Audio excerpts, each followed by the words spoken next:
Bismillahirrahmanirrahim. Assalamualaikum warahmatullahi wabarakatuh.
Bismillahirrahmanirrahim. Assalamualaikum warahmatullahi wabarakatuh. Ini pelan-pelan. Saya tadi mendengar pidato dari 3 tokoh puncak Fakultas Hukum. Dan saya sangat serius menanggapinya dan saya sangat memasukkannya ke dalam hati maupun pikiran saya. Dan saya relatif setuju kepada yang dikemukakannya. Nah, ini kan ada acara sinau bareng bahasa Jawanya. Ada 3 kemungkinan orang ngumpul di sini. Kemungkinan pertama adalah kemungkinan yang paling buruk, yaitu yang ngomong didengerin terus jadi ajaran, terus Anda menjadi pengikut orang yang ngomong. Jadi saya di sini Anda dengerin terus Anda ngikut saya, terus nanti jadi aliran torikot apa aliran terus jadi saya bisa jadi Karomah, saya bisa jadi Machiavelli, saya bisa jadi Ibnu Taimiyah, saya bisa menjadi Habib Rizik. Nah, saya tidak merekomendasi yang ini. Kemungkinan kedua adalah setiap orang yang tampil di sini membawa kebenarannya masing-masing dan berdebat untuk mempertahankan kebenarannya masing-masing. Dan ini tradisi mainstream model.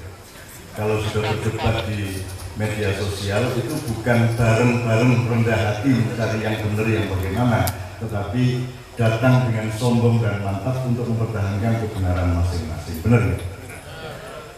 Kalau Anda milih ini, saya mulai.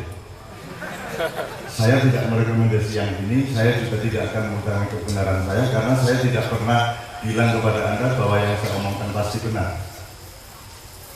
Kebenaran tidak di tangan saya ini hanya bisa bergabung kepada kebenaran, tapi kebenaran yang sejati, Anda sudah tahu rumusnya, untuk anak-anak maknya, ada benernya sendiri, bener dewe, di atasnya ada benernya orang banyak. Demokrasi terasosiasikan yang kedua ini, benernya orang banyak, orang sepakat, oh gini yang bener, bahwa Indonesia ini diserahkan kepada PDIP, Golkar, itu. Udah, pokoknya undang-undangnya seperti itu, mati hidup kita ngikut sama mereka, meskipun mereka monster semua rata-rata. Ya? Oke. Ini benernya orang banyak. Yang ketiga adalah kebenaran yang dinamis yang kita cari terus-menerus, yaitu benar yang sejati, the real truth of life. Ya.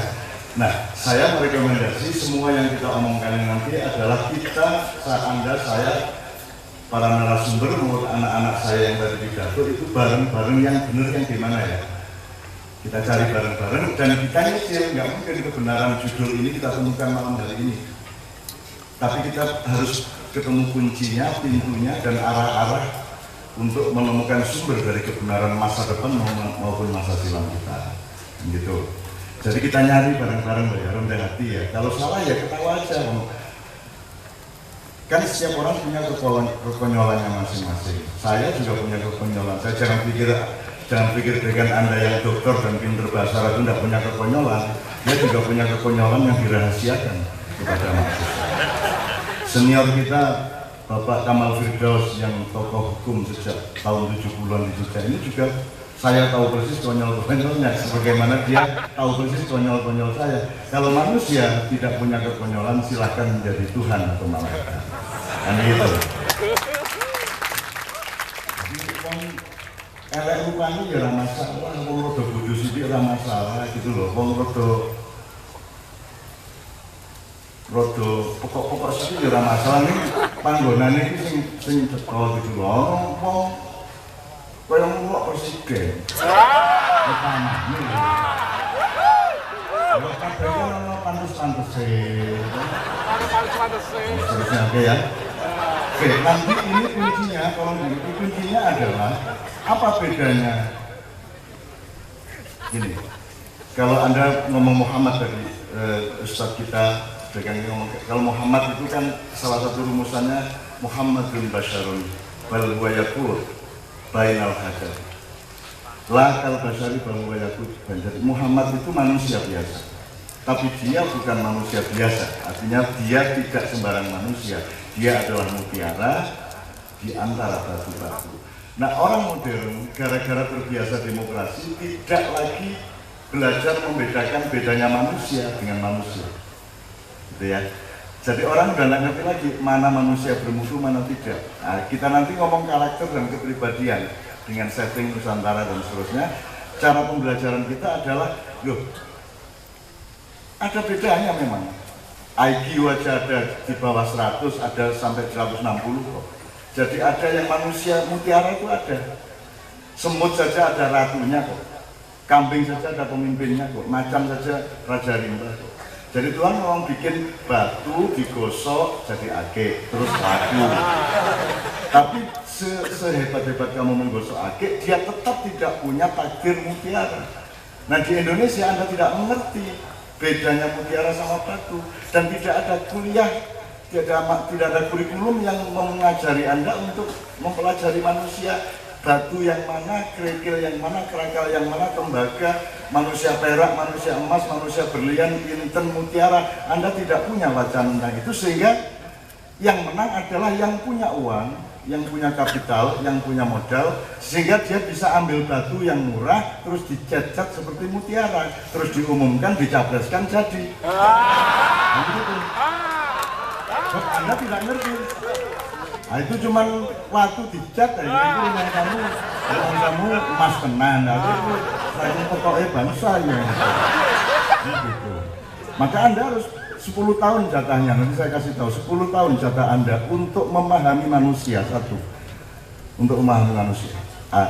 Untuk itu gini sekalian, kita akan eksplorasi bareng-bareng, kita nyari kebenaran bareng-bareng. Untuk sesi kedua nanti saya mohon para narasumber maju ke depan, tapi sebelum itu saya ingin duduk bersama para tokoh. Jadi yang pidato 3 orang tadi saya mohon di sini. Tepuk tangan, tepuk tangan. Ayo Anda, ayo. Ketua Perwakilan Mahasiswa, Pak Dekan mau nggak Pak Dekan? Yang tadi pidato tadi, yang awal. Ya, saya khusus untuk dia, saya mohon maaf, saya sebagai keturunan Arab saya merasa nggak enak waktu di Indonesia. Saya ini Arab bagian Badui gitu. Kalau beliau ini kures-kures dikit, saya Badui. Gimana tadi yang pidato lagi? Betul. Nah, ini tadi yang bikin puisi juga, yang ada petir. Oke, kalau hujan turun bagaimana? Saya tanya dulu. Lanjut. Siapa yang mengatakan hujan buruk? Hujan itu negatif. Kita pastikan. Kalau hujan negatif, ini menjelang hujan mulia ya. Kalau hujan, siapa yang berani hujan-hujan bareng saya di sini? Wani ya? Loh, Anda ini khalifah, Anda ini pemimpin rahmatan lil alamin, nggak hanya mimpin manusia, Anda mimpin rumput, mimpin air, mimpin udara, mimpin lingkungan hidup, mimpin awan. Sekarang ketika Anda kumpul, semua yang Anda pimpin ingin datang. Tadi air bilang saya di awan, Cak, saya boleh ikut nggak? Monggo. Itu akhirnya gerimis lah.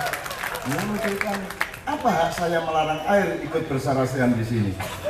Loh, kok air ikut bersarasian? Loh, kamu tanya riwayat Nabi Sulaiman dengan semut, dengan binatang, dengan semuanya. Kamu tanya riwayat Nabi Ibrahim dengan gunung, Nabi Muhammad dengan gunung. Emang tidak ada komunikasi emang komunikasi hanya antar manusia yang sekolah. Komunikasi kan Anda juga bisa sama batu, sama rumput, sama siapapun kan komunikasi. Kan kalau kesepian nggak punya pacar malam minggu, karo kucingnya guyon gitu.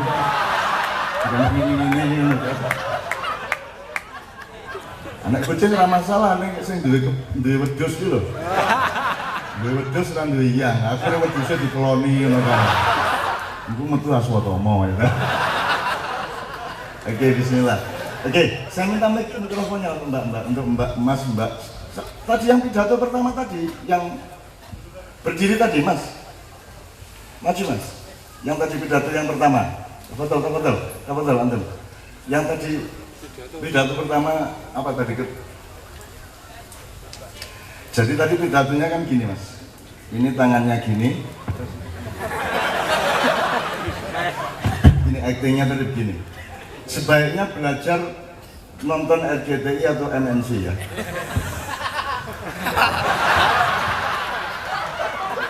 Agar supaya Indonesia bisa menjadi negara maju.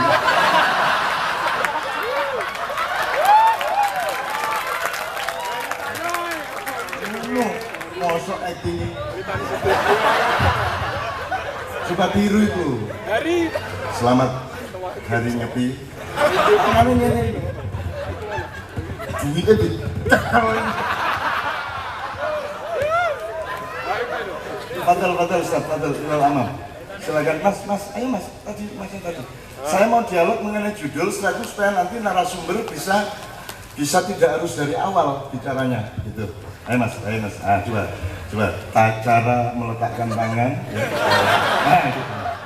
Nggak apa-apa, itu perlu loh. Anak kan dari Persijam pidato ini. Bangsa Indonesia yang saya hormati, ya pidato ini. Mbok kaya Bung Karno. Nehru pernah salah. Churchill pernah salah. Karl Marx pernah salah. Semua tokoh di dunia pernah salah. Tetapi Muhammad tidak pernah salah. Ngono ketiga nih gue. Ketiga ini. Ya nanti di atas.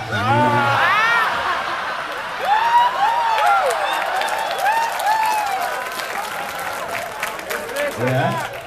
Oke, let's start discussing.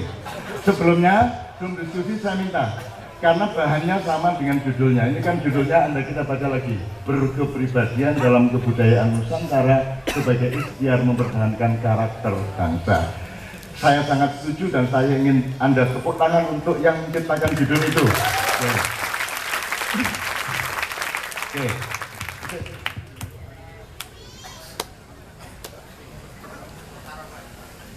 Mas, mikrofonnya dipegang.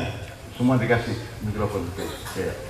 Mas semua menyanyikan ikut Kiai Kanjeng ini semua untuk meneruskan bahwa kita berdiri untuk Indonesia Raya dengan ikhlas, kita berdiri untuk himne UII dengan ikhlas, dan kita melakukan semua pada malam hari ini karena kita akan mengalami zaman baru. Jangan kaget kalau tahun ini Anda mendapat presiden yang lebih culas, lebih monster, lebih kacau, jangan kaget. Tapi Anda konsentrasi aja membangun kepribadian Anda. Nanti jatahnya 10 tahun mulai 2024-2025 Anda akan jadi pemimpin-pemimpin di tempat masing-masing. Sekarang mendatar diri benar, bangun kepribadianmu, bangun Nusantara dan Indonesiamu. Kan 10 tahun lagi kan sudah umur berapa? Sudah mulai wakil dirjen sudah bisa itu. Sudah tenang aja.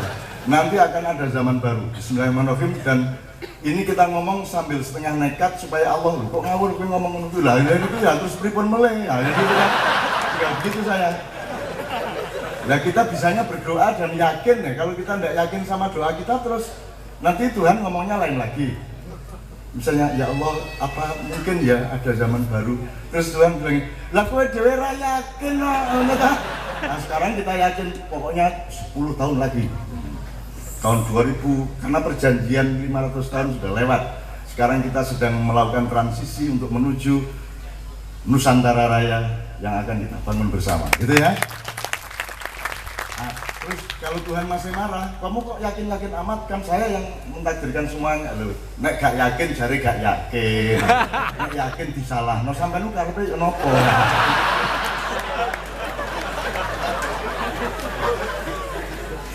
Saya sebagai orang Arab berani seperti itu.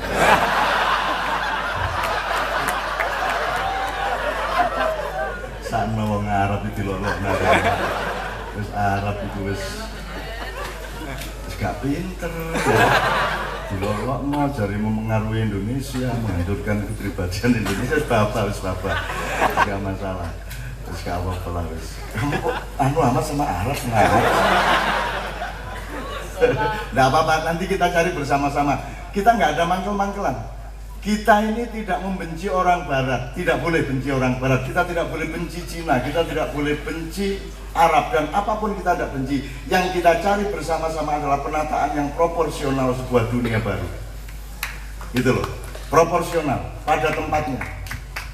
Nah, proporsinya bisa proporsi demokrasi, bisa proporsi budaya, bisa proporsi rasa, bisa juga. Macam-macam itu proporsinya. Nah, hukum adalah padatannya. Nanti kita akan ngomong bersama mengenai hukum. Jadi ada yang kita butuhkan itu manusia hukum. Tapi kalau Anda ingin mencari manusia hukum, Anda harus bangun dulu manusia akhlak. Kalau Anda tidak akan bisa punya manusia akhlak kalau Anda tidak punya yang lebih tinggi, yaitu manusia takwa. Nah, ini struktur takwa, akhlak, hukum ini kalau nggak dipahami, misalnya kalau di fakultas hukum kan ada filsafat hukum, ada moral hukum, ada akidah hukum yang menjadi sumber dari setiap pasal hukum dan seterusnya. Itu harus kita cari bersama-sama. Aku gak ngerti kurikulumnya ono ngono tak gak masalah lah. Saya dulu kuliahnya ekonomi ya, saya sebagai calon konglomerat ini. Jebul kere ya. Subhanallah.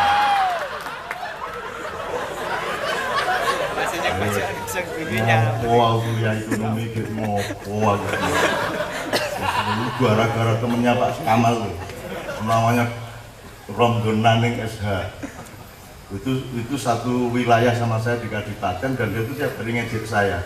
Dia tahu kalau saya jarang masuk sekolah gitu kan, tidak mungkin lulus gitu kan di SMA. Akhirnya dia kalau ketemu pagi-pagi dia berangkat sekolah, saya berangkat sekolah, dia ngopo sekolah nun ora mungkin lu ora lulus apa meneh mlebu UGM ora mungkin gitu kan. Aku ditantang ngono iku akhirnya tak bikin lulus.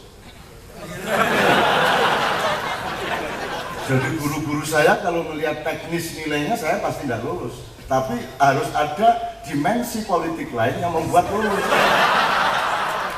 Jadi saya jadi anak yang sangat mengancam sekolah. Gitu, akhirnya guru-guru rapat ini saya usul Pak Giarso, kepala sekolah Pak Giarso, daripada kita repot setahun lagi, Mbok sudah Ainun diluluskan saja. Lulus lagi. Ini lainnya ya 4,5 ini lulus akhirnya. Tapi lumayan Ramadan enggak tahu sampai hari ini. Kasus lulus saya itu kan lulus politis kan gitu. Lulus security gitu. Terus saya masuk UGM tak leboni sampai mas kedokteran saya diterima, teknik sipil saya diterima, arsitektur saya diterima, ekonomi saya diterima. Yang tidak diterima di Fakultas Sastra mangkel aku. Sastrawan ini. Diterima di Fakultas Sastra. Mangkel temen aku. Ajaran aku. Lu masa saya diterima di psikologi diterima, di fakultas-fakultas yang serem-serem diterima, di sastra gak diterima mas aku mas. Akhirnya tak sepakani 5 tahun lagi saya akan ceramah di Fakultas Sastra. Terus Tuhan panik.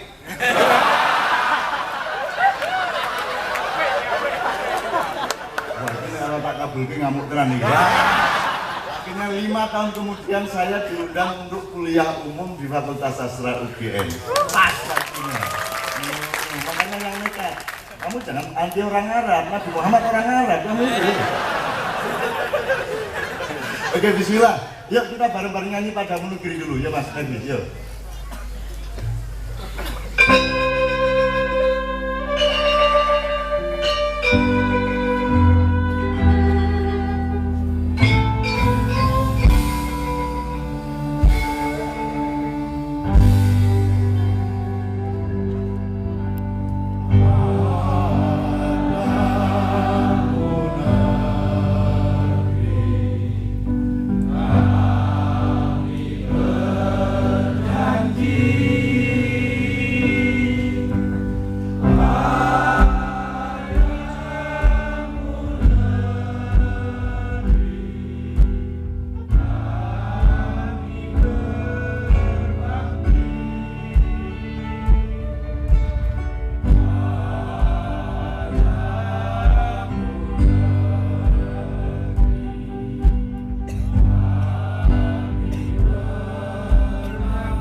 Pertanyaan pertama, Mas, ini lagu Padamu Negeri ciptaan siapa?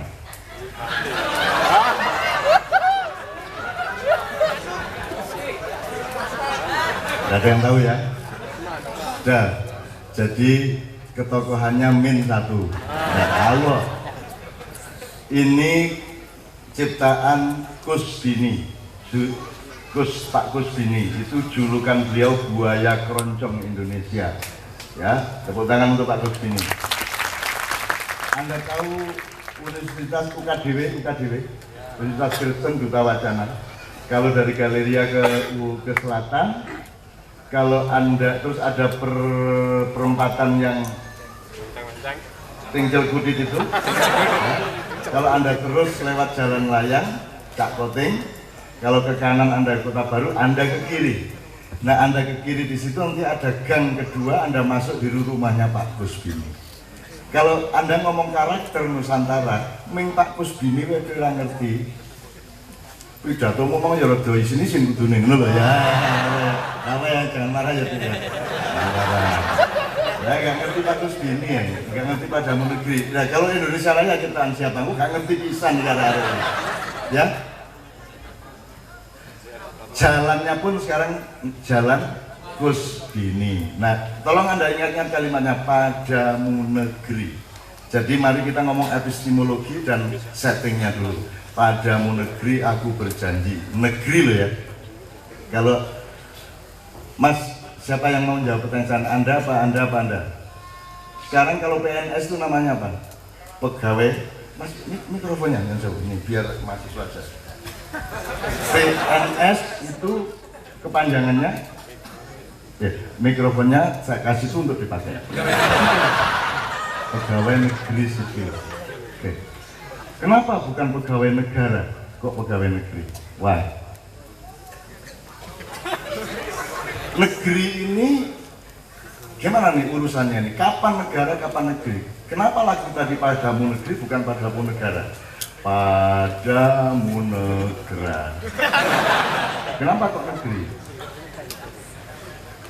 Menurut Anda kenapa kok pegawai negeri sipil bukan pegawai negara sipil? Why? Ini ada hubungannya nggak nanti sama filsafat hukum dan konstitusi?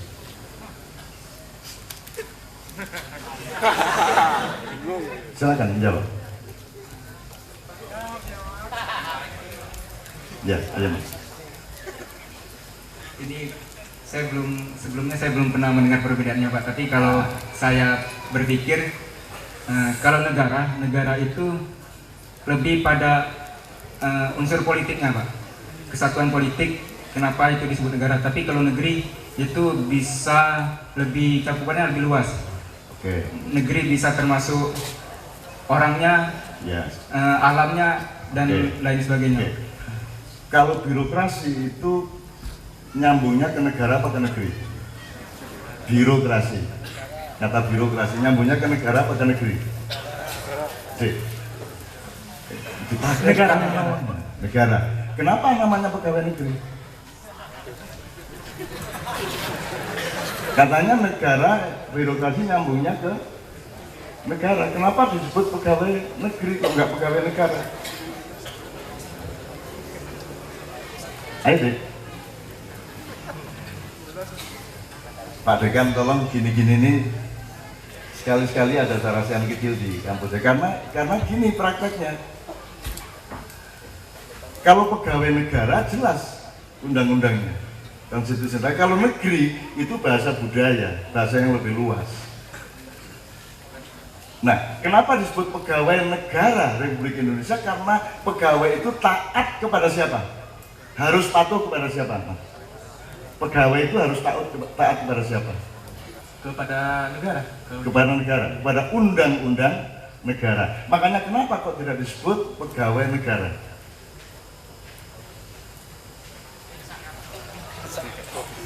Wong dia harus taat. Apa ada undang-undang negeri, Pak Kamal? Yang ada undang-undang negara. Kenapa? Jadi kalau negeri sama negara tidak diproporsikan secara benar, kita boleh dong mengubah nama Allah. Kan sisa buruk ada kekuatan hukumnya. Pak Muzamil, ini contoh negeri.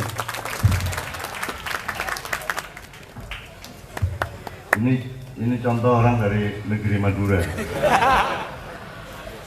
Dia punya kedutaan besar di Arab Saudi.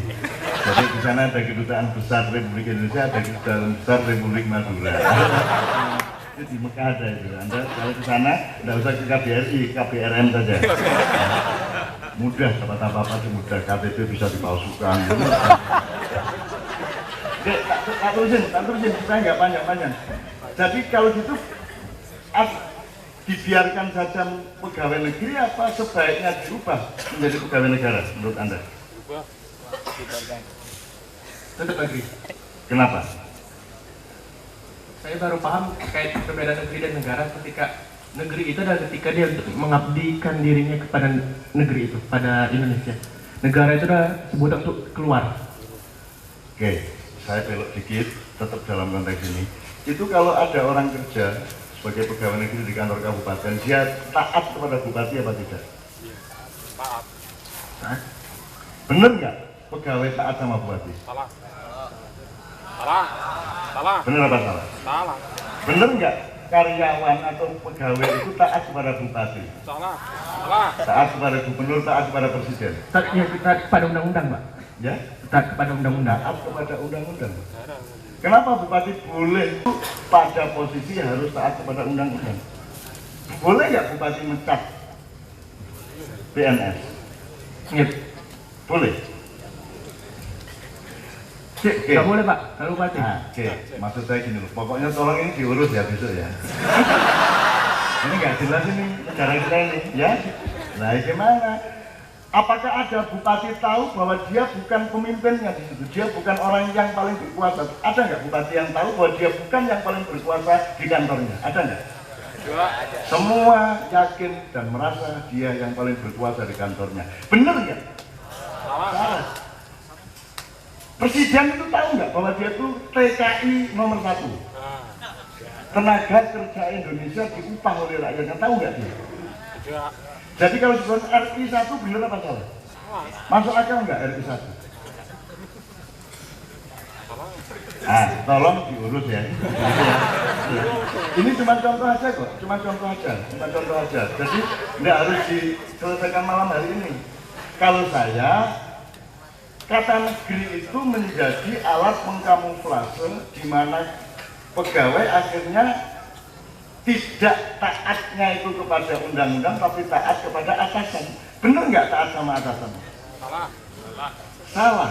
Anda pelajari birokrasi di Jerman, di Inggris, dimanapun tidak ada yang namanya taat sama atasan. Nggak ada.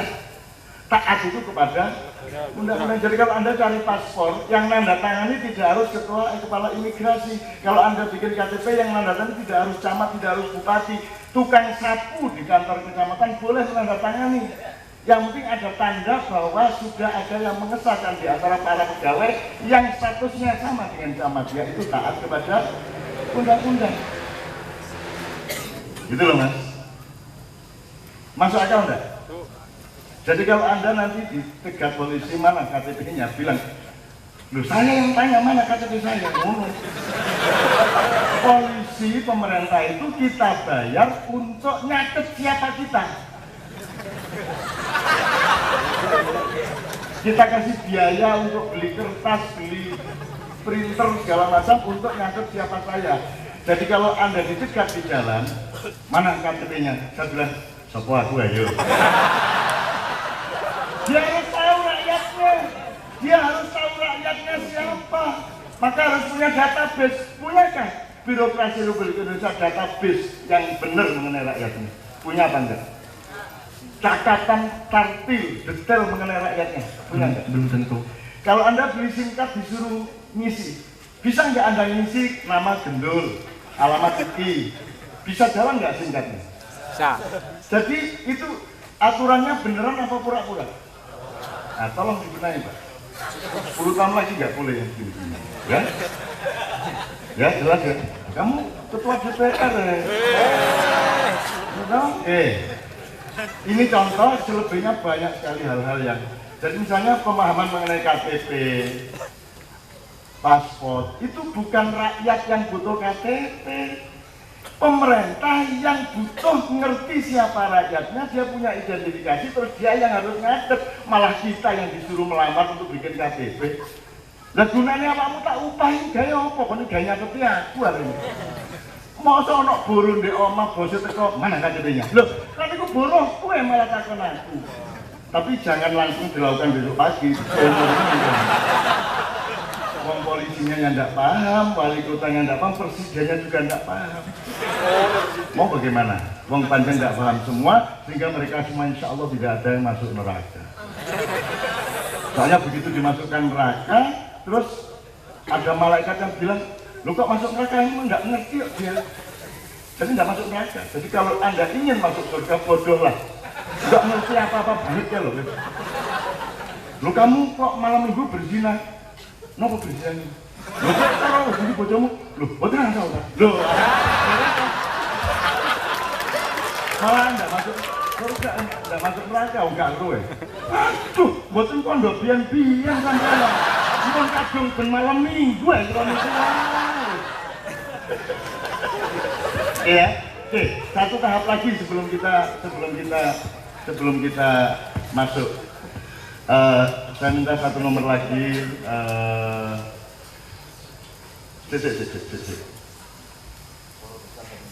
Oke, yang bikin judul ini siapa Mas? Saya yang menciptakan judul ini. Soalnya aku senang banget. Bersama-sama. Madura Bu? Anda orang Madura bukan? Oke. Oh Bengkulu kok bersama-sama.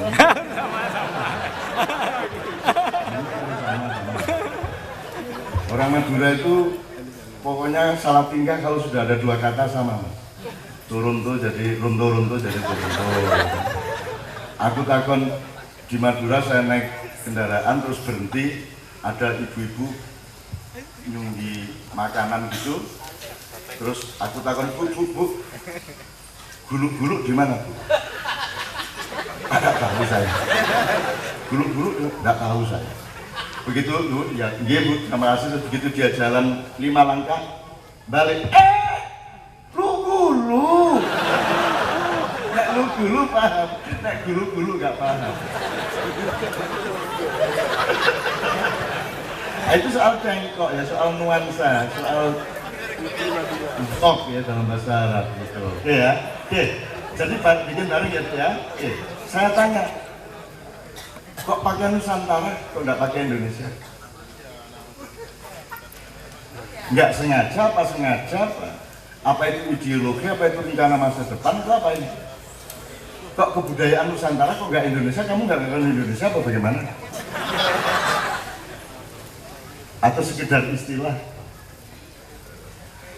Anda boleh menjawab meskipun tidak saya tanya. Anda langsung ngomong. Jangan terlalu merenung di Indonesia.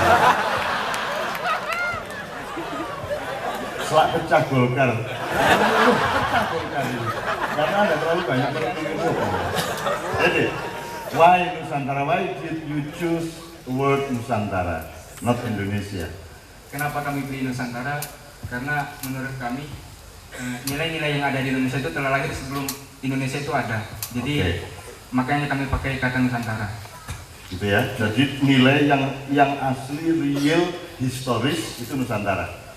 Jadi Nusantara sebagai sebuah fakta sejarah gitu ya. Oke. Berarti Anda kalau saya ganti Indonesia mau enggak? Kalau di sini saya ganti berkepribadian dalam kebudayaan Indonesia boleh enggak? Sing cetong. Boleh enggak? Biar lebih pilih Nusantara, biar kita lebih paham nilai-nilainya dari dulu gitu loh. Ada bedanya enggak Nusantara sama Indonesia sehingga sengaja atau tidak sengaja Anda pilih Nusantara? Ada bedanya enggak? Ada beda, karena pas Indonesia terbentuk itu tidak hanya dari orang-orang Nusantara aja, tapi sudah bercampur kayak Cina, Arab, maka terbentuk Indonesia. Oh, yang waktu Nusantara nggak ada Arab? Enggak, Nusantara itu kata yang menyatakan orang-orang yang dari dulu telah ada di bumi Nusantara. Anda dari mana? Anda dari mana? Aslinya? Selatan, Pak. Sumatera Selatan. Menurut Anda ini asli Nusantara apa enggak? Lihat wajahnya. Kalau yang dimaksud Nusantara itu belum ada Cina, belum ada Arab dan sebagainya. Ini saya nggak cari kebenaran sekarang, ini ganggu aja supaya Anda besoknya mikir gitu loh ya. Nah, kalau Palembang itu mesti ada hubungannya sama Putri Campa loh, Raden Patah aja blasteran Jawa Cina. Lah kalau lihat wajahnya masuk gini Jawa. Ini mesti rodok Cina-Cina deh. Cuman karena tidak keriting pasti bukan Arab. Makanya dia tidak masalah kalau kebudayaan Cina mengoptasi kebudayaan Indonesia, yang dia marah itu yang Arab kan gitu. Kira-kira ini loh. Iya ya. Guyon deh. Tapi serius ya kan.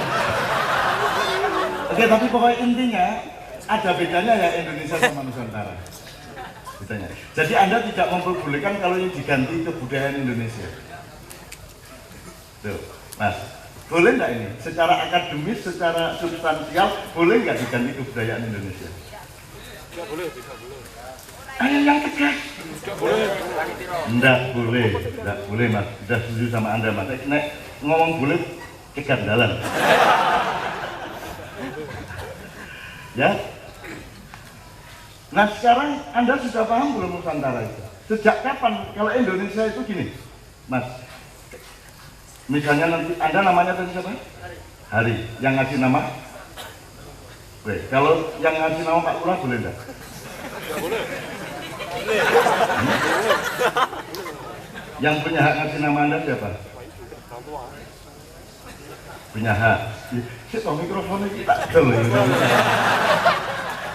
Oke, yang Anda namanya Hari. Oke, yang ngasih nama Anda Bapak. Sebenarnya siapa yang punya hak? Urut-urutannya Bapak Ibu. Tapi kalau Bapak Ibu minta Pak Lurah boleh juga. Tapi kan tetap harus ditandatangani oleh Bapak Ibu. Jadi sebenarnya hak otoritas primer untuk ngasih nama adalah pada orang tua. Benar. Sekarang saya tanya, siapa yang ngasih nama Indonesia? Sopo? Mbahmu, bapakmu, tetanggamu? Siapa? Siapa yang ngasih nama ini Indonesia? Siapa? Tidak harus dijawab. Ini cuma memancing Anda supaya penelitian. Abad berapa kata Indonesia itu mulai diucapkan dan kemudian digunakan untuk nyebut kita bersama? Nggak tahu ya? Oke, nggak apa-apa. Nggak apa-apa. Kita akan meneliti bersama supaya kita tahu. Loh, kita ini dipanggil dengan kata Indonesia. Tapi kita tidak pernah marah. Ini yang ngasih nama saya ini Pak Lurah apa Bapak saya? Kan nggak jelas sampai sekarang. Dan kita rela-rela saja. Tolong dipertanyakan martabatmu. Ada kita punya teman namanya Jemek Sutarti itu. Dia itu pokoknya teroris. Kalau siapa misalnya Pak Nevi punya anak namanya Tegar Maulana, terus Jemek datang mengunjungi Pak Nevi, mengunjungi anak yang lahir, terus dia bilang, Darsono kabari. Jelas jenenge Tegar Maulana, dia ngeyel Darsono. Oh ganteng tenan Darsono. Jelas itu si Jemek. Jadi sampai hari ini anaknya Pak Nevi yang namanya Tegar Maulana itu dipanggil. Saya dulu pernah dipanggil Pak Harun, saya marah besar. Anda tahu zaman Orba, saya marah besar dipanggil Pak Harto, enak aja. Nama saya Ainun kok dipanggil Pak Harto. Jelas ya Mas? Ya. Anda harus waspada sama kata-kata. Harus waspada. Maka sekarang kita urus sejak huruf, sejak kata kita urus. Kalau Mang Nusantara jelas pertimbangannya, kalau Indonesia jelas pertimbangannya, gitu kan? Gitu ya Mas ya? Oke. Maka sekarang kita workshop sedikit. Anda akan kami perdengarkan beberapa lagu.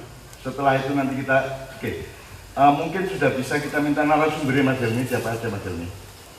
Narasumber yang bisa kita mohon. Pak Kamal, saya mohon untuk maju ke depan. Kamal Firdaus. Apa tuh Ustaz Syekh?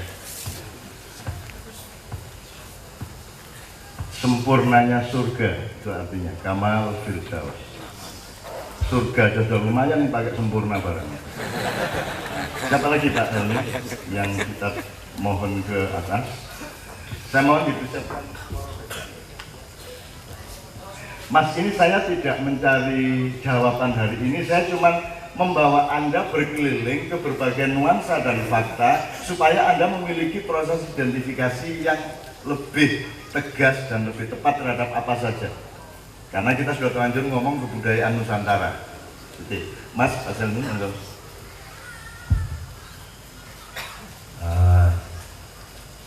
narasumber yang akan bersama kita pada malam hari ini yaitu Bapak Dr. Insinyur Harsoyo, MS. Beliau Rektor Universitas Islam Indonesia. apakah beliau hadir? Rawo. Tidak ya?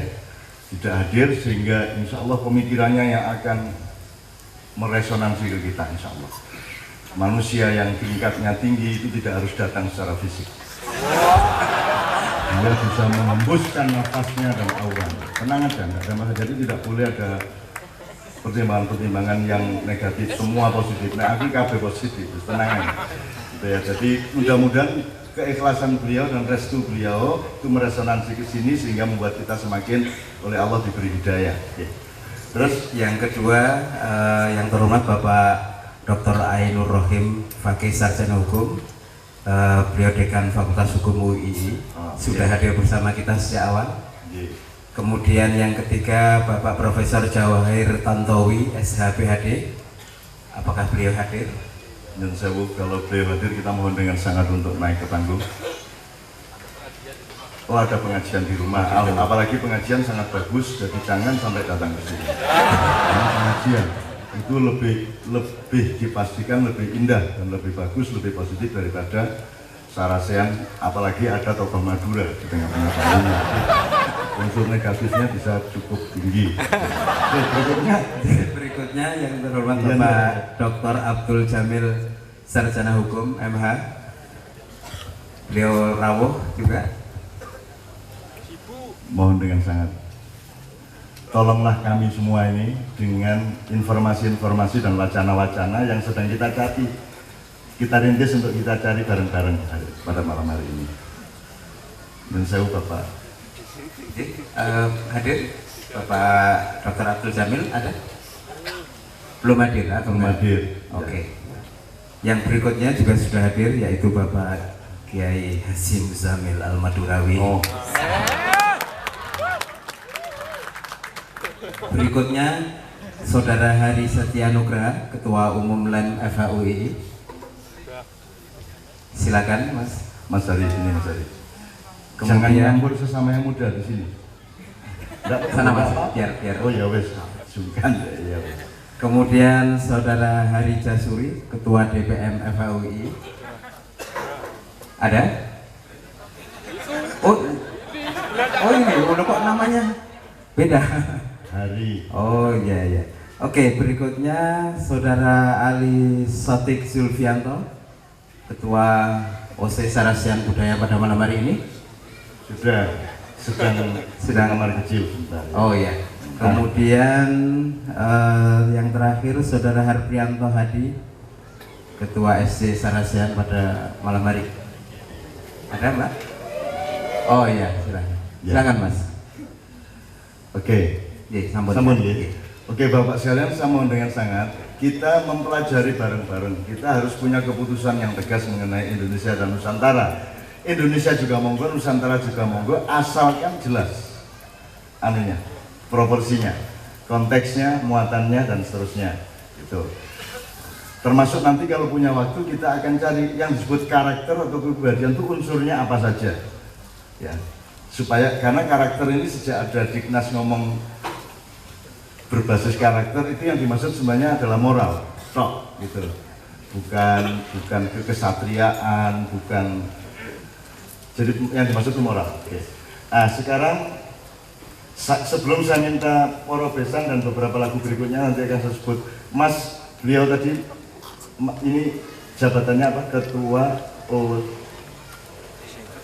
Ketua SC Sarasian Budaya pada malam hari ini ya? Steering Committee. Saya mohon mikrofonnya dikasih beliau. Yang Steering Committee. Enggak sampai masuk. Iya. Ketua OC ya. Oke. Tadi kan Anda pidato, waktu awal Anda membaca kalimat-kalimat Arab yang membuat dia agak gimana gitu. Nah, kalimatnya tadi Anda ulang dikit aja. Alhamdulillah tadi. Ya, apa pembuka tadi? Innalhamdulillah Innalhamdulillah nahmaduhu wa nasta'inuhu wa nastaghfiruh wa na'udzu billahi min shururi anfusina wa min sayyiati a'malina. Terus? May yahdihillahu fala mudilla lahu wa may yudlilhu fala hadiya lahu. Oke, saya ambil bagian wa may yahdihillahu fala mudilla lahu wa may yudlil fala hadiya lahu. Artinya dan barang siapa telah diberi petunjuk oleh Allah, wa may yudlilhu fala, tidak ada yang bisa menyesatkan. Tidak akan menyesatkannya. Dan barang siapa? Dan Wa may yudlil. Dan barang siapa yang telah disesatkan, maka tidak ada yang bisa memberi petunjuk pada dia. Oke. Menurut Anda ini unsur yang bisa Anda ambil dari kalimat ini apa? Saya kasih contoh, berarti Allah itu punya hak absolut untuk memberi petunjuk atau untuk menyesatkan, benar ya? Dan tanpa alasan. Kita tidak punya hak menuntut Allah, kenapa kok dia diberi petunjuk kok saya tidak? Kenapa kok dia disesatkan saya tidak? Tidak ada hak pada kita. Meskipun Allah sangat rasional dan dia setia kepada sebab akibat. Tidak ada orang tiba-tiba disesatkan tanpa sebab. Jadi kalau ada peristiwa hidayah dan peristiwa penyesatan, itu harus kita lihat dia sebab apa akibat. Dan itu. Kalau dia sebab berarti tidak ada apa-apa sebelumnya. Dia memang mengawali segala sesuatunya. Tapi kalau dia akibat, orang disesatkan karena titik. Satu gitu Mas ya. Saya ingin menegaskan sama Anda dan kita bersama bahwa hidup kita ini lingkarannya di situ. Kita ini sedang disesatkan atau sedang dihidayai gitu. Jadi menurut Anda skala hidayah dan penyesatan dari Allah itu maha menyesatkan, jelas ya? Coba ucapkan ya. Allah maha memberi petunjuk. Satu coba ucapkan. Allah maha memberi petunjuk. Kedua, Allah maha menyesatkan. Allah maha menyesatkan. Nah, ini banyak orang nggak berani ngomong ini. Karena bingung loh, Allah menyesatkan. Dulu panjang ngomong apa ini? Itu diucapkan di setiap khutbah Jumat. Setiap hari Jumat kita mendengar itu dan tadi diulang sama dia dalam pidatonya. Jadi Allah itu maha menyesatkan. Namanya dalam bahasa Arab, dalam bahasa Arab nama Al-Mudhil. Allah yang maha menyesatkan. Nah, orang gelem metuwak. Kamu jangan ikut Allah, kamu cari partai lain. Tapi juga jangan tinggal di buminya Allah, kamu cari galaksi-galaksi yang kira-kira bukan bikinan Allah. Karena mau taruh dewe kan orang gitu. Jadi Allah juga maha menyesatkan. Saya tanya iseng dikit aja, kan skalanya bisa seseorang, bisa sebuah keluarga, bisa sebuah masyarakat, bisa sebuah negara, bisa raja, bisa presiden, bisa lurah, bisa siapa saja, kan berlaku universal. Menurut Anda, negara kita ini sedang diberi petunjuk oleh Allah atau sedang disesatkan?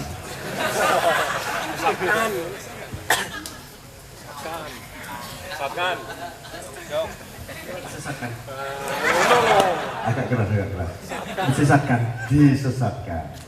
Artinya presidennya itu presiden kesesatan. Demikian juga DPR-nya, parpolnya dan sebagainya. Atau ada potensi disesatkan, ada potensi dihidayai. Kan ada variabel-variabel. Ada plan A, plan B, plan C, ada opsi 1, 2, 3.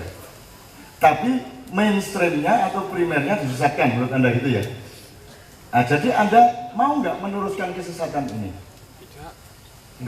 Nggak mau. Oke, jadi malam ini kita harus punya pemikiran yang jelas, landasan keikhlasan yang jelas, dan setup masa depan yang jelas bahwa kita tidak akan meneruskan kesesatan ini sehingga kita harus membuat sesuatu berdasarkan petunjuk Allah. Kan gitu ya, Dek ya? Sip. Untuk itu studinya harus benar-benar matang.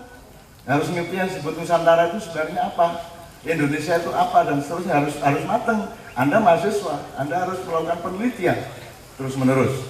Jadi menurut saya di luar kewajiban akademis Fakultas Hukum, ada baiknya ada kelompok-kelompok yang studi itu untuk S2, S3. Jadi Nusantara itu misalnya dimulai tahun berapa, abad berapa, ketika jadi misalnya Islam datang ke sini itu menghancurkan Nusantara atau kerja sama-sama Nusantara, itu kan harus dihitung. Islam datang ke sini abad berapa, Mas? Mas mikrofon. Abad ke-12-13. 12-13, oke. Bagaimana kalau ada situs kuburan Islam bernama Fatimah abad 7? Gimana? Ya, sepengetahuan saya yang sudah baca, emang ada beberapa teori tentang masuknya Islam. Ada yang awal, pertengahan, sama. Gini, bagaimana kalau suatu hari Anda menjumpai resources, manuskrip yang mengatakan bahwa Sayyidina Ali bin Abi Thalib itu begitu Abu Bakar jadi khalifah, dia minggir dari Arab dan tinggal di Pulau Jawa sampai ke Sumbawa selama 13 tahun. Nek umpamane ono ngono njur kowe piye ayo. Makanya dongeng mengenai dan cerita mengenai Bagendo Ali Kasam Kusen itu sangat populer di Madura, di mana-mana, karena Ali dulu jangan-jangan tinggal di sini 13 tahun. Yang paling lama di Menturo, Jombang, tempat saya. Ya aku wani ngomong itu soalnya udah penelitian gitu. Kira-kira cenek ya. Jadi Islam sudah datang ke sini bahkan sebelum Rasulullah meninggal dunia. Islam sudah datang ke sini dan seterusnya. Itu kita teliti, bukan saya bilang saya benar loh ya. Ini kita teliti bersama, kalau enggak kita salah sangka nanti. Menurut Anda Nusantara sama Indonesia lebih tinggi mana peradabannya? Nusantara. Sudah, tapi kan harus ada fakta-fakta, harus ada penelitian, harus ada bukti-bukti, gitu ya. Nah, ini banyak sekali Mas, kalau kita mau ngomong ini kita sarasiannya minimum 5 kali. Ya tapi kan entek duit dekan gitu.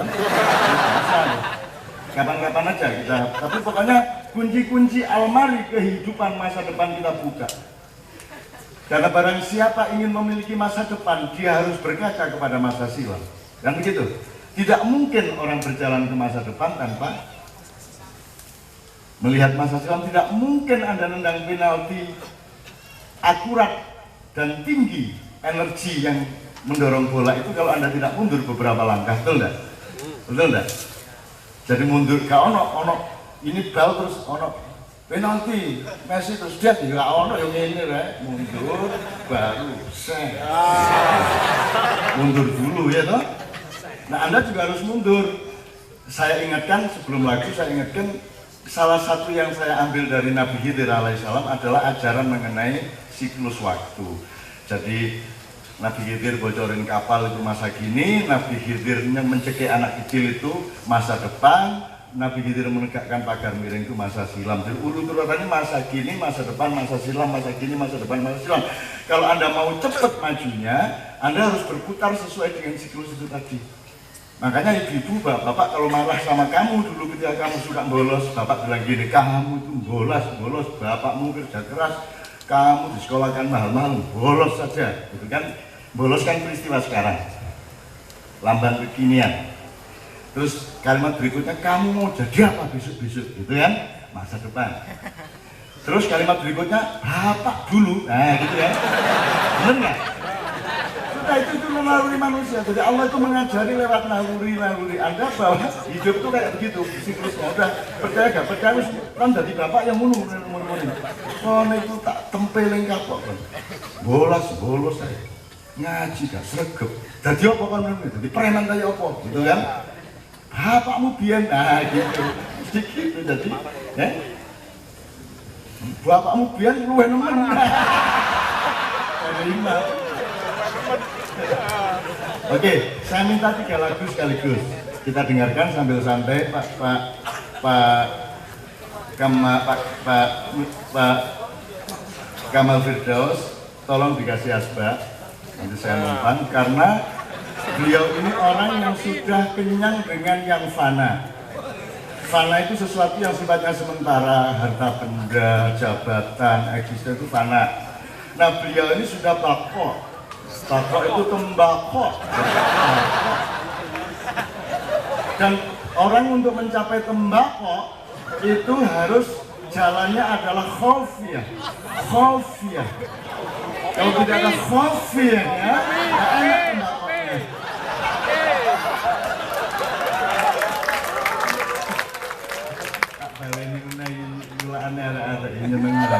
Itu tembakau itu asal-usulnya dari kata tembe burine susuk bakok, jadi disingkat tembakau. Serius itu. Jalannya adalah 2, yang satu khofiyah diwujudkan dengan kopi, yang satu diwujudkan dengan kopiah. Gitu ceritanya. Di Palembang enggak ada begitu itu, enggak ada. Hanya di Jawa orang gila seperti itu. Apa sembarang dosa ada yang karu-karuan ini. Tapi kan tidak ada yang tidak gaduh, semuanya gaduh.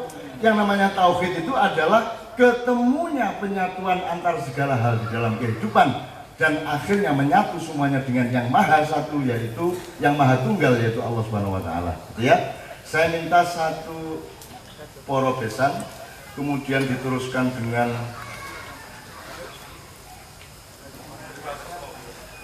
itu 1 nomor.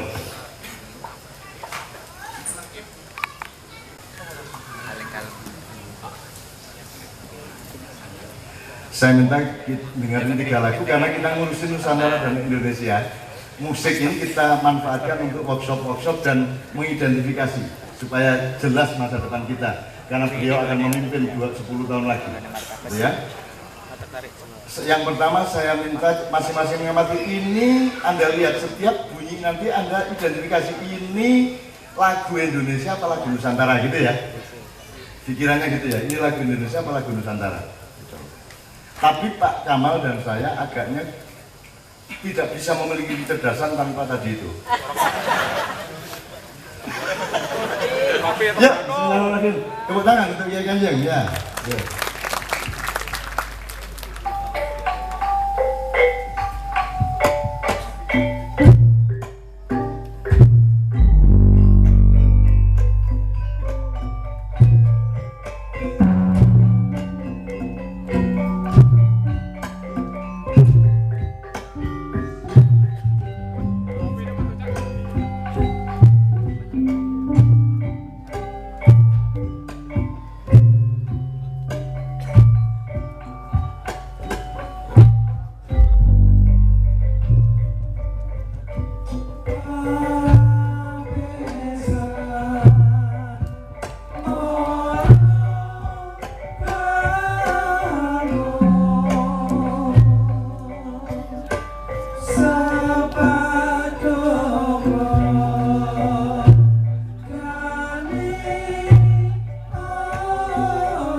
Loh, ini harus mulai identifikasi yang jelas loh, supaya penduduk kita besok-besok jelas. Lagu Nusantara apa Indonesia? Nusantara. Nusantara ya. Kenapa kok Nusantara? Kenapa bukan Indonesia? Wes kayak gak tahu-tahu dimana mikirnya bingung. Mungkin gak ada festival lagu pop atau Indonesian Idol dengan lagu Loro Besan. Boleh enggak? Diterima enggak oleh Indonesia? Jadi kalau Indonesian Idol lagunya lagu apa? Rap. Lagu barat. Jadi Indonesia ini kamu apa bukan sebenarnya? Bukan. Kita nggak anti barat loh. Barat kita nyanyi nggak masalah. Mau barat, ayo. Ayo, John. Memaksamu. Barat juga oke, fine. No problem. Ya kan?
Tolong sambil mikir ini lagu Nusantara apa Indonesia, harus diperjelas prinsip. Apakah kalau Nusantara itu anti Barat?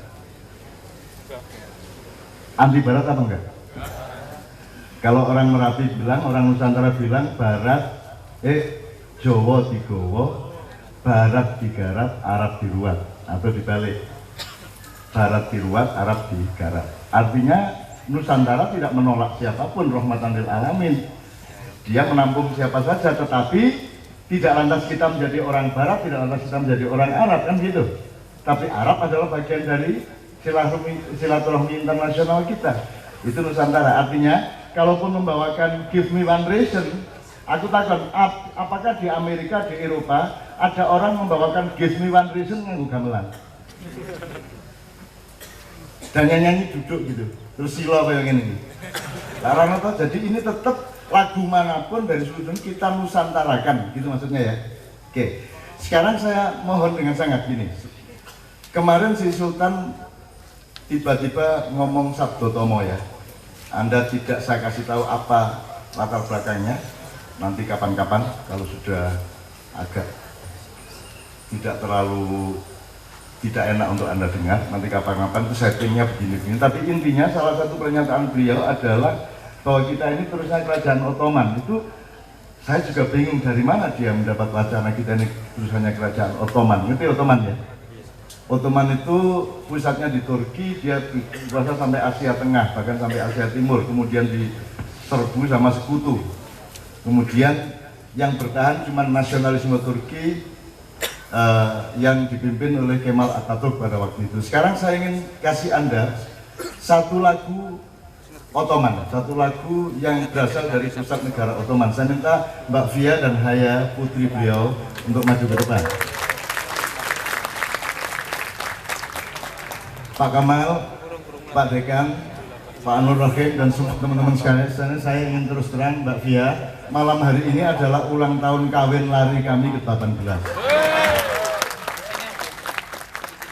Jadi berbahagialah Anda nanti kalau nikah diselenggarakan dengan baik-baik, pakai upacara, pakai hiasan-hiasan, pakai restu. Saya sama Mbak Fia itu nikah di desa terpencil, tidak ada orang tahu, yang menyaksikan cuma Sabrang dan beberapa adik saya. Karena kami kawin lari. Gak apa-apa, biarin aja. Supaya dia tahu betapa ayah ibumu sengsara itu. Oke, saya minta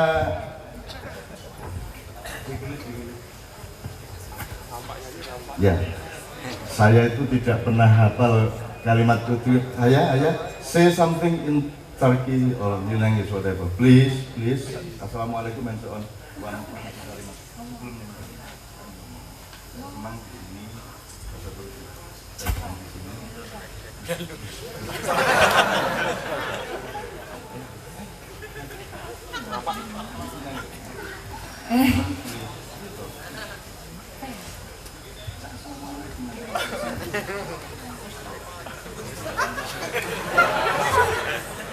saya belum pernah ditaati anak-anak saya. Itu karena saya dulu juga tidak pernah mentaati siapa-siapa. Itu saya. Please say something. No? Assalamualaikum warahmatullahi wabarakatuh.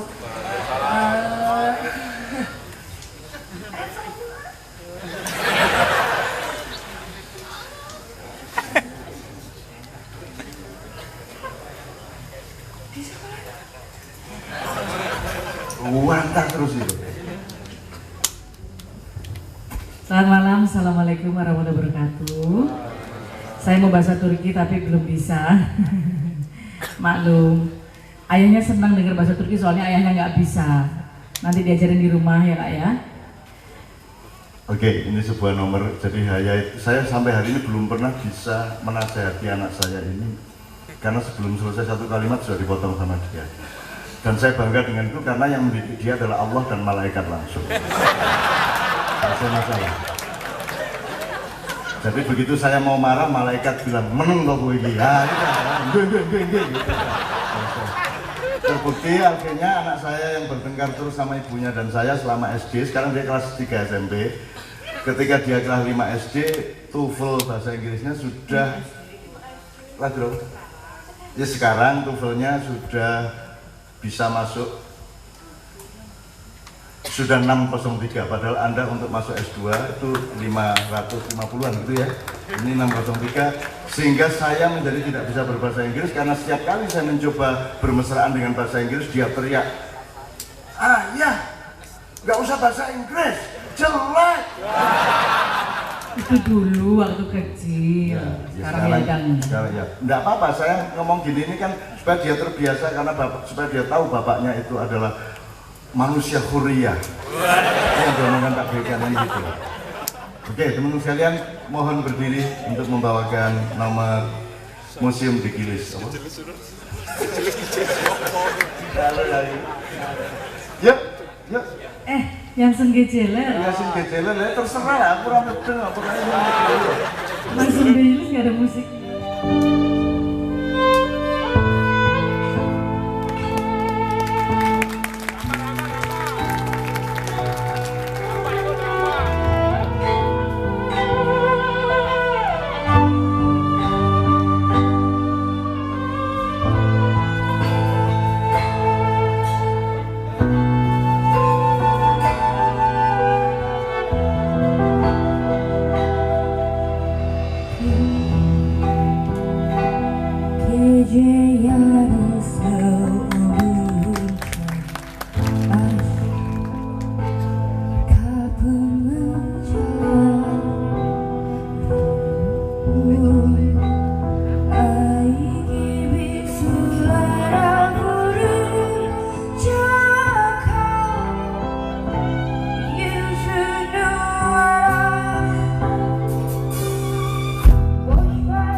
Oke teman-teman sekalian, saya sudah mohon Pak Dekan sama Ustadz Kamal Firdaus nanti kita jangkepin musik, kita urut supaya nanti menjadi bahan bersama. Sekarang jam 22:02, mulai setengah 11 kita diskusi lebih serius. Beliau-beliau kita mohon dan Anda juga saya mohon berpartisipasi. Sekarang kita lengkapkan dulu bermacam-macam lagu. Kalau ini tadi kan disebut musik barat bukan, disebut musik Jawa bukan, tapi dia bisa menjadi bagian dari musik Nusantara karena kita harus punya pengalaman internasional. Sebagaimana lagu barat juga bisa menjadi bagian dari kebudayaan Nusantara, sama dengan kita juga bisa mengadopsi hal yang baik dari Amerika, dari Inggris, dari Thailand, dari manapun boleh-boleh aja. Tapi kita Nusantarakan, bukan Indonesia menjadi Thailand, bukan Indonesia menjadi Amerika, tetapi kita belajar dari semuanya untuk kita jadikan bagian yang kondusif dari Indonesia atau Nusantara. Monggo. Nah sekarang saya urut beberapa hal. Itu Pak Ben Penono ini lagu apa ngene iki? Kan njaluk iki Pak Nafi iki apa jenenge? Ojo iki Pak. Ayo.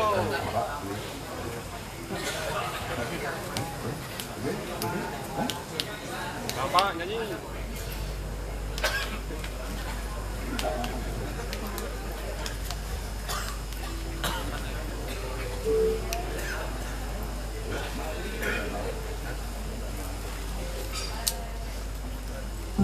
Gini aja, saya kasih lagu, Mas Imam maju ke depan. Setelah itu nanti Mbak Pia dan Mas Imam maju ke depan. Karena ini Mas Imam ini saya kira dia ini pimpinan Kiai Kanjeng. Ya, karena kita cari pimpinan yang tidak sibuk. Kalau Pak Nevi sibuk dengan anaknya, sekolahannya, kalau ini kan harus sibuk apa ya? Bojoran duwe, mbah-mbah dhewe ya.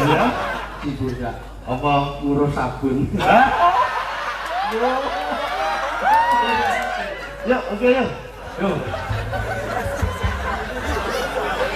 Sebuah lagu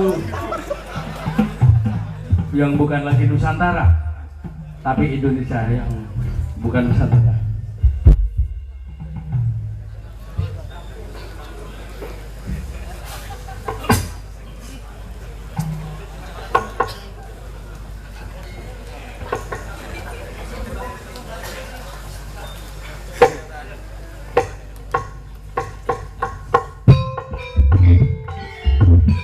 Lagu karya Jerome Kemah.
Menurut kalian cara mempelajarinya kalau saya begini, ini cuma contoh musik, tapi nanti cara berpikirnya dipakai di bidang hukum, ngerti gak? Misalnya gini, ini tadi lagunya Omah Irama, ini lagu, pertanyaan pertama lagu Nusantara apa lagu Indonesia? Atau gini, Indonesia dan Nusantara itu ditentukan oleh jenis bunyinya apa ditentukan oleh sikap mentalnya atau ditentukan oleh sikap budayanya atau gimana? Bingung ya? Mulanya ki kampus ini janjane oke anu gunane orang. Sorry maksud saya gini loh. Nusantara itu sebuah sikap, kita tidak menolak lagu Cina, tapi tidak boleh lagu Cina menjadi mainstream terus kita akui sebagai lagu Nusantara. Jadi jadilan tetap lebih primer dibanding barongsai, ngerti nggak? Ojo terus barongsai itu hebat, jadilan kita remeh-remehkan. Sekarang kalau sudah festival-festival barongsai semua, dan jadilan kita ejek, jarang kepang kita ejek, bener nggak? Tari Baduy nggak kita pakai, dari Baduy Sleman nggak kita pakai. Nak wis barongsai semua ahok. Anjir sing ora setuju ahok kaya ngono. Nggak masalah, siapa saja, even jin malaikat tidak masalah, kita lebih tinggi dari mereka. Kita ini khalifah, kita aksani takwim. Tapi semua kita tampung dan karakter kita tidak boleh hilang, martabat kita tidak boleh hilang. Meskipun dengan menampung mereka, artinya kalau kita bergaul sama kambing, kita tidak lantas menjadi kambing. Nah, jadi sekarang Nusantara dan Indonesia ini sikap mental apa? Sikap ideologi apa bunyinya? Kalau kita terjemahkan ke hukum, Pak, hukum di Indonesia itu hukum Nusantara yang merupakan akselerasi dan kontinuasi dari hukum-hukum Nusantara. Misalnya di Mojopahit, saya dulu pernah mendaftar di sini kabinet Mojopahit misalnya. Ada menteri urusan jembatan, ada menteri urusan sudra asing misalnya. Karena zaman dulu yang tertinggi itu orang baik, baru orang pinter, baru orang puasa, baru orang kuat, baru orang asing. Orang asing silakan, tapi jangan lantas kamu yang jadi paling tinggi di sini. Tidak masalah, kita dan tidak ada. Misalnya Mas ini mau ke desa mana ditampung seminggu di desa orang sini, tidak ada masalah atau di sini. Kita semua sangat ramah, tidak ada masalah.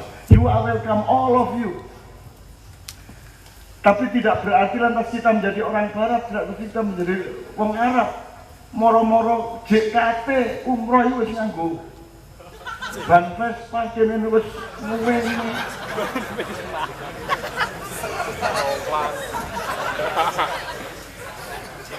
Nek pancen niru Nabi Muhammad ya ke Mekahnya jangan pakai pesawat, nganggo unta. Nek niru Nabi Muhammad itu sing bagian enak-enak, kebayan gampang-gampang tok, kan gitu. Nggak ada masalah. Jangankan Islam, Arab pun nggak masalah masuk Indonesia. Tapi kita tidak lantas menjadi orang Arab, itu haram hukumnya. Karena Anda ditakdirkan Allah menjadi orang Nusantara, Anda orang Palembang. Anda tidak boleh tidak mengakui bahwa Anda orang Palembang. Nggak terus kemana-mana yang seorang Madura. Madura saja beda kok Sumenep sama Pak Mudelman sana. Bangkalan sampean. Ini kan orang Madura itu serba terbalik. Mestinya kan lebih dekat ke Jawa, lebih halus. Enggak. Begitu meloncat dari Surabaya ke Bangkalan, orang Madura paling keras di Bangkalan. Makin ke timur makin halus. Betul nggak? Dan itu anggaran sosiologi. Mestinya ke Jawa halus, makin jauh makin kasar. Ini terbalik. Jadi kalau orang golongan yang mudamil ini keras. Di Bangkalan dulu ada pembakaran toko-toko Cina. Akhirnya Kiai Khalil, bukan Kiai Khalil yang Khalil Age, naik jeep, ayo anak-anak, tidak boleh bakar toko Cina, tidak boleh, pulang semua ke pesantren. Wah, semua pada pulang, terus ustadznya Kiai juga pulang sampai rumah. Mana santri-santri saya? Kok belum pulang? cari lagi sedang bakar gereja. Lo kok bakar gereja? Lah tadi katanya yang nggak boleh bakar pokok. Itu sama-sama Madura. Dan itu hanya Bangkalan. Kalau di Sumeneb tidak. Di Sumeneb itu halus-halus. Mereka itu bagian dari Keraton Solo. Jadi orang Bupati Sumeneb kalau ditelepon oleh Raja Solo itu meskipun sudah ditelepon, ya coba dari siapa ini? Ngarso dalem sinuwun. Oh, jadi telepon ini kalau cocok mas. Ya, nuwun nggih. Lo telepon lo gak ketok wis cocok mas. Itu Madura bagian timur. Ke bagian barat enggak. KPK susah setengah mati kalau Madura bagian barat. Dapat gratifikasi, dikasih macam-macam bupatinya meskipun sekarang kena ya. Waktu itu jawabnya, lo siapa yang disogok? Saya tidak pernah sebagai bupati disogok gratifikasi. Apa itu gratifikasi? Yang dikasih hadiah ini kiainya bukan bupatinya. Kalah KPK, ya kan? Meskipun sekarang kena juga kan kita akhirnya, gitu ya teman sekalian. Oke, jadi sekali lagi Nusantara itu berarti karakter, sikap mental. Kita terus tidak anti asing, kita anti Cina, anti Barat, anti Arab, no. Kita tidak anti siapa-siapa, kita rahmatan lil alamin. Anjing pun kita akomodasi dan kita pakai kata-kata itu sehari-hari. Saking cintanya kita kepada anjing, betul enggak? Betul enggak? Asu ngaji loh, comeng asu. Wes kudu gawe kalimat-kalimat lain sok-sok marmut kowe. Oh, pedus. Nah, kan lumayan kan jadi merata. Semua dapat hak yang sama untuk dijadikan kalimat thayyibah kultural itu.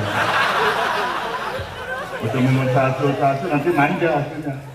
Dia merasa dia penting banget padahal juga sama. Loh, tidak gue. Nah, gitu loh, sekali-sekali gitu. Jadi tolong ada pemerataan, penghormatan kepada binatang-binatang, ya. Berarti Anda orang Sriwijaya. Sudah ngerti persis Sriwijaya itu eranya abad berapa, tahun berapa, asal-usulnya bagaimana, siapa yang mendirikan kerajaan Sriwijaya, rajanya siapa, sudah ngerti? Ah, tolong diteliti ya. Udah ngerti lagu kebangsaan Sriwijaya? Belum ngerti? Nah coba. Tapi enggak apa-apa. Wong di Indonesia sekarang itu sudah ada yang ngerti apapun. Kapan malu enggak ngerti kok. Malu malah bangga. Mestinya korupsi itu malu malah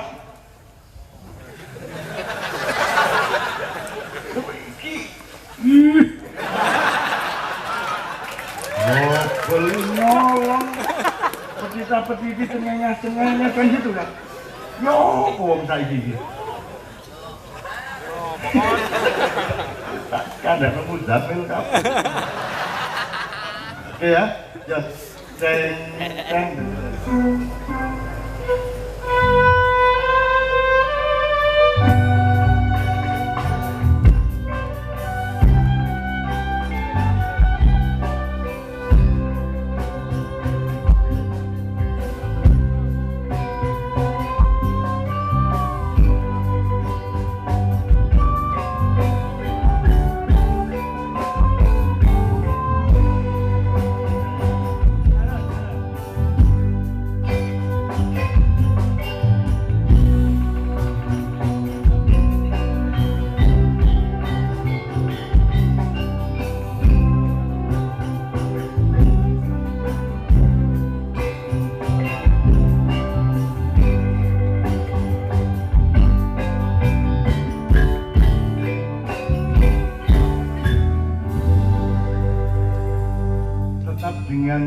Ingatan bahwa semua sampel ini sebenarnya untuk supaya mengerti pemetaan karakter agar supaya bisa diterjemahkan di wilayah hukum. Karena hukum kita ini hukum terusnya Nusantara apa adopsi dari Belanda? Adopsi dari Belanda. Dan siapakah Belanda itu? Nah, itu harus Anda pertanyakan, apa hubungannya sama Zionisme misalnya? Zionisme itu lahir tahun berapa awalnya, rapat-rapatnya dan seterusnya. Karena sudah ada kooptasi internasional kepada Nusantara sejak abad ke-13, 14. Sehingga pada 14 akhir menuju 15 itu terjadi mobilisasi besar-besaran untuk menyelamatkan harta-harta Nusantara. Anda lihat kalau dalam sejarah yang dibikin Belanda itu ada tahun kosong 1498 sampai 1502. Ini saya tidak ngomong saya benar sekali lagi, tapi pokoknya harus kita teliti ini benar-benar ini.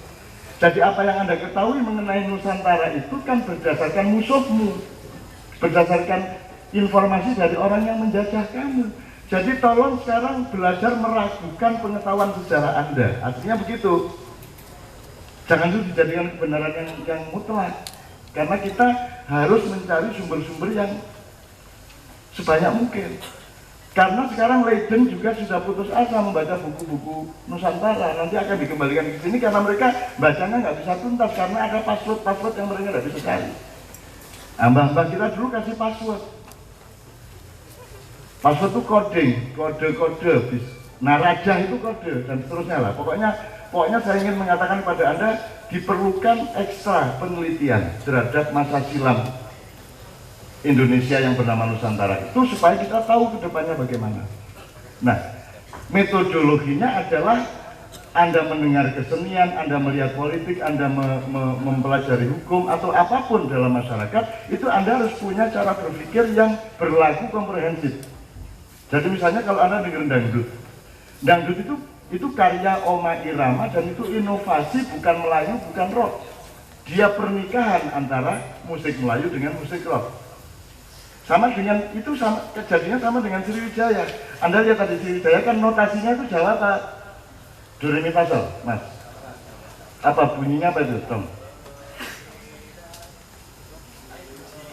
Ji mo apa? Monem jiro. Itu kalau do re mi fa sol nggak bisa bunyi gini. Coba kalau do re mi fa sol coba nek.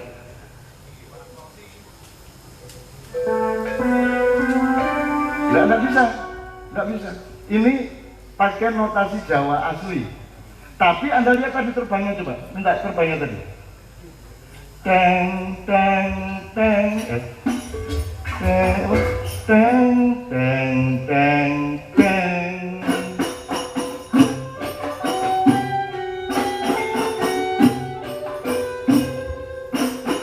Nah, oke. Anda tahu itu bunyi gendang mana? Itu serampan 12 Melayu. Jadi Sriwijaya itu pernikahan antara Jawa dengan Melayu. Itu semua harus perlu kita pelajari. Sebab hidup ini isinya cuma pernikahan. Apa saja. Jadi kalau Anda dibikin bingung oleh berita bahwa di dalam Islam boleh poligami, sudah Anda ikut tafsir saya aja. Poligami itu artinya ada 4 macam pernikahan dan 4 wilayah pernikahan yang harus Anda tempuh. Bukan kok duwe bojo apa. Misalnya 1 Allah nikah sama makhluknya. Moralnya Allah dan makhluknya sama dengan moral bersuami istrian. 1 memfasilitasi, 1 mengabdi, mengasihi, setia dan seterusnya. Itu pernikahan skala 1. Skala 2, pernikahan umat manusia dengan alam. Alam itu istrinya manusia. Kamu tidak boleh menindas alam. Kalau kamu tidak boleh menggunduli hutan seenaknya, kamu nggak boleh ngotorin sungai seenaknya. Jadai mambu, pakak no asu, asune mati, buangan kali, itu merusak kehidupan. Gitu loh. Sudahlah, ada dayoh dikasih, ada tamu dikasih tiker yang ditambal sama jadah sehingga celananya kena jadah. Dan tamumu itu saudara menjadi musuh, menjadi marah sama Anda karena kamu suguhi tikar yang dikasih jadah. Itu pun jadai mambu. Coba Anda punya tamu, celananya kena jadah mambu, jadi musuhmu tau kuwi. Wis mangkel tau kuwi. Tuh. Itu pun terus jadai mambu, pakakno asu loh. Coba sudah kehilangan saudara sesama manusia, sekarang cari musuh baru yang namanya asu. Neng dia no asu belum mangan jadah. Apalagi jadah mambu. Jadi kita melakukan kesalahan kepada manusia, melakukan kesalahan kepada binatang, kemudian guangen kali akhirnya batang asu dibuang ke sungai. Kita menghancurkan lingkungan hidup. Mesake imam sing nek umbah-umbah ning kali. Ndur bisa nggol batang asu. Kowe ngopo to? Rene le ngono jare. Ayo padha-padha kanca ya nyambangi kan gitu. Gitu Mas ya. Ini soal cara berpikir. Kalau kita tidak mau asyik dan nikmat di situ, ya Anda jangan bercita-cita apa-apa. Kita terusin saja. Kalau Anda meneruskan Indonesia yang seperti ini, saya mohon dengan sangat, jangan belajar jadi orang baik. Jangan belajar jadi orang jujur. Hancur kamu nanti. Jangan belajar jadi orang sportif. Anda harus curang, Anda harus kejam, Anda harus tega, Anda harus pinter ngerampok. Anda harus pinter ngikut, meskipun teman separtai, hancurkan dia. Betul enggak? Meskipun dekan, awas, terancam oleh bawahan-bawahannya untuk periode yang akan datang. Betul enggak? Di Indonesia Anda harus kejam. Jangan jadi orang baik di Indonesia, hancur kamu nanti. Kalau jadi orang baik, harus berani kuliah kayak saya tidak terkait sama apapun saja. Gitu. Tapi kalau Anda mau jadi pejabat, Anda harus nggak usah kejam ini. Kalau nggak jadi perampok, jadi pengemis gitu. Siapkan diri. Kalau Anda syukur bisa jadi perampok, kalau nggak bisa jadi pengemis. Puncaknya karier dokter itu jadi staf menteri kan begitu. Dan untuk itu kan Anda harus ngemis-ngemis. Kalau kebetulan yang laku nanti UGM, terus nanti UI nggak pernah. Kalau di bidang hukum UI berkuasa untuk jadi ketua KY segala macam nanti UI yang akan berkuasa. Tidak mungkin dari Unpad dari mana-mana. Nah kita harus jadi pengemis dan perampok kalau nerusin Indonesia. Atau terusin Indonesia tapi dengan watak Nusantara juga tidak masalah gitu loh. Karena orang Indonesia sekarang tidak mengerti bahwa yang ternikmat dalam hidup adalah berbuat baik dan bekerja sama. Dengan musikalitas tadi kita coba melatih pernikahan supaya Anda ngerti bahwa hidup itu nikmat. Ini demi ulang tahun kawin lari kami ya, 18 tahun yang lalu ya. Maka saya ngomong begini, jadi Allah sama makhluknya, manusia sama alam, pemerintah atau raja dengan rakyatnya itu nikah. Nomor 4 baru laki-laki dan perempuan, jadi 4 gitu loh. Masna wa thulatha wa ruba', itu maknanya ngono ae angel-angel. Atau kita cari yang lebih intrinsik. Kalau engkau menjadi manusia, nikahkanlah 4 hal. 1, rohmu, nikah dengan hatimu, nikah dengan akal sehatmu, dengan syahwatmu. Kamu harus nikah sama syahwatmu, jangan dibiarkan dia bebas sendirian. Jadi ada pernikahan gini, Anda punya kehendak. Kalau kehendak Anda baik, itu biasanya dia dipengaruhi oleh regulasi akal pikiran. Kalau kehendak Anda buruk, berarti ada pengaruh dari bawah, dari syahwat. Semua yang sifatnya syahwat itu bersifat api. Kalau dari atas dia bersifat kayu, logam, atau air, atau udara. Di sini udaranya. Ini kalau pakai tradisi Cina dan Jawa. Anda tahu bedanya kayu sama api. Kalau hukum itu padat ya, Pak Kamal ya. Hukum padat. Kalau hukum masih ditafsirkan berarti dia masih lemah. Pra-peradilan yang satu menghasilkan A, yang satu menghasilkan minus A. Di Jakarta sama di Purwokerto itu berarti dia belum padat, masih bisa ditafsirkan. Hukum harus padat karena dia bersifat kayu atau logam. Kalau syahwat itu tidak padat kecuali pas berlaku, pas digunakan. Kamu nggak senyum berarti suci kamu. Radikal dia, pas gitu ya. Tetapi sifatnya syahwat ini, syahwat itu bukan hanya seks itu part of syahwat. Syahwat itu maksudnya segala energi pada manusia yang sifatnya api. Maka puncaknya adalah nar atau neraka. Yang selain itu, di garis lain, di kutub lain dia menjadi nur. Jadi ada bedanya nar sama nur. Nar itu api yang berkuasa, maka dia nar pakai alif. Kalau nur itu api yang sudah dijinakkan, ditaklukkan dan dikendalikan, maka alifnya menjadi wawu nur. Iki wong Arab iki gak iso nafsirno ngene iki. Itu wong Jawa sing pekok ngono kae ya, kuwi barang doraat. Lho beneran itu nar nur itu sama. Guru anunya sama, epistemologinya sama. Kalau nar itu Anda dikuasai oleh api. Ngerti bedanya api sama logam? Gini, kalau Anda ingin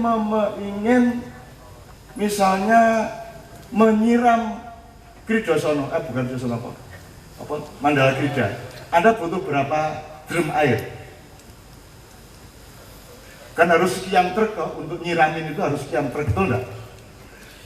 Atau kalau Anda bikin level di Stadion Mandala Krida, kan butuh sekian truk untuk bawa kayu. Tapi kalau Anda ingin membakar, bawa apa? Wes gak apa-apa wes. Nggih kene ceklek wes apa. Jadi api itu bahaya, hati-hati. Tapi jangan dibunuh api. Nah, salahnya banyak orang-orang Islam yang ahli fikih ini membunuh api. Jangan dibunuh api itu dikendalikan. Maka nikah opsinya gitu loh. Nah, jadi menikahkan rohmu, yaitu tajallullah, Allah yang bertajalli padamu, itu merupakan satu cuatan, bukan satu bukan butir, bukan apa, tidak bisa disebut, tidak ada satuannya. Rohnya Allah menjadi rohmu. Nah, dia kemudian mengawini tiga yang lain, yaitu syahwat, kolbu, dan akal. Manajemen kolbu ini kijane. Aslinya, gitu ya. Belum lagi kalau diterjemahkan secara sosial, kalau nanti kamu nikah, yang nikah bukan hanya kamu dengan istrimu, keluargamu ikut nikah secara sosial budaya. Di dalam dirimu, kamu sebagai makhluk pribadi harus nikah dengan kamu sebagai makhluk sosial. Tidak boleh pribadi tok atau sosial tok. Harus kedua-duanya. Nah, ini variabelnya banyak sekali, tapi prinsip dasarnya adalah kita harus menemukan metodologi dan outline atau bagan-bagan supaya kita memahami. Gampangannya kalau saya langsung ke shortcut ke hukum, Pak, Indonesia ini tidak bisa, secara teoritis gampang beresinnya asal ada pemimpin yang memenuhi tadi. Dia adalah manusia hukum, tapi dia sudah memiliki setting yang bagus karena dia adalah juga makhluk manusia akhlak atau moral. Manusia moral tidak akan kokoh kalau dia bukan manusia takwa. Jadi roh, energi, materi, gampangannya begitu. Roh itu takwanya, energinya itu akhlaknya atau moralnya, materinya itu hukumnya. Hukum harus material. Makanya kalau ada tuntutan kan materi hukum, tidak energi hukum atau roh hukum, tidak ada. Dalam pengadilan kata roh itu tidak ada kecuali terdakwanya namanya nadrol, baru disebut roh. Gitu ya teman-teman sekalian, jelas ya. Jadi nanti akan meneliti ya Sriwijaya ya, jelas ya. Oke, sekarang saya kasih satu lagu lagi Mbak Pia, Mbak Aya. Please Aya, kalau masih bisa kesini lagi, would you please? Bismillah, bisa ya Aya ya, bisa kok. Oke, nyanyi bareng-bareng, siapa yang akan maju kita nyanyikan lagu kakaknya Aya. Anda mikir lagi ini, kalau lagunya kakaknya Haya ini lagu Nusantara apa Indonesia, atau ya lagu Indonesia dengan sikap Nusantara, atau bagaimana? Lagunya seperti yang Anda ketahui bersama Sebelum Cahaya. Insya Allah 10 tahun lagi kita mulai memancar. Dan kita bukan memimpin dunia, kita menjadi perahunya manusia seluruh dunia. Kita tampung di dalam perahu Nuh yang sama. Betul, maka kembalilah menjadi dirimu, kembalilah ke karakter Nusantara, marilah kita membangun kepribadian sebagaimana judul pada malam hari ini. Yuk, bismillahirrahmanirrahim, siapa singkatnya melok, Sebelum Cahaya. Mbak Fia sama Bu Haya, Bu Fia sama Mbak Haya di sini, Mas Islam, Mas Imam bisa maju ke depan. Yuk, siapa yang akan maju ikut nyanyi Sebelum Cahaya, Mas? Tafadhol.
Oke, ada dua hal menurut kalian ya.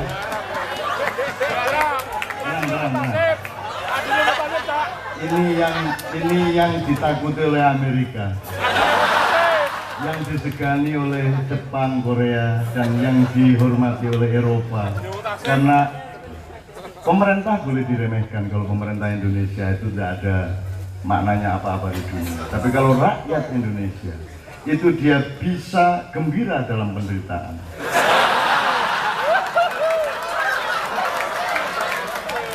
Dia bisa nyanyi di dalam kefalsan dan menghasilkan kegembiraan bersama. Tidak ada yang negatif bagi bangsa Indonesia, betul nggak? Kalau tadi nggak fals, ya kita gembira begitu, tetapi begitu dia fals kita bergembira ria.